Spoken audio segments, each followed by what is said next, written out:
Finally, we have concluded our bicameral conference committee meeting. Finally, we have reconciled the disagreeing provisions. And finally, we have a budget that we can be proud of and responsive to the Filipino people. Nag-umpisa tayo medyo tense, medyo kinakabahan, pero ako ay kampante na itong budget na ito ay tunay na tutugon sa mga pangangailangan po ng ating mga kababayan.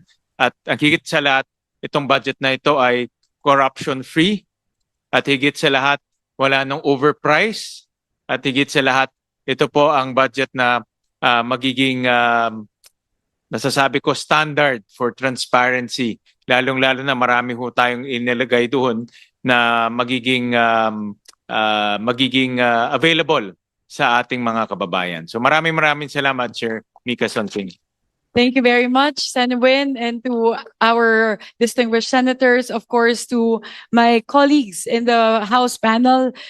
Ito po ay isang makasaysayang araw para sa ating bansa. Sa unang pagkakataon po, ito ang pinakaunang live stream ng Bicameral Conference Committee proceedings.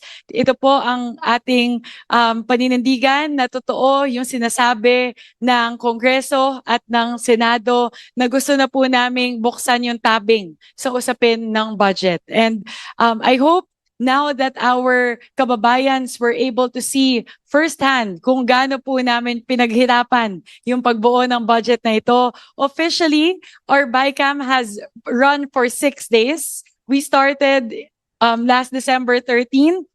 And now it is 2:20 in the morning on December 18. So ganito po talaga kahaba yung diskusyon kapag talagang gusto natin na siguraduhin na tulad na sinabi na, ni Chairman Win na gusto natin na malinis, transparent yung ating budget na ito po ay talagang tumutugon sa pangangailangan ng ating mga kababayan at talagang isa po itong budget na mapagkakatiwalaan ng bawat Pilipino. On the part of the Senate, this bicameral conference committee meeting is hereby adjourned.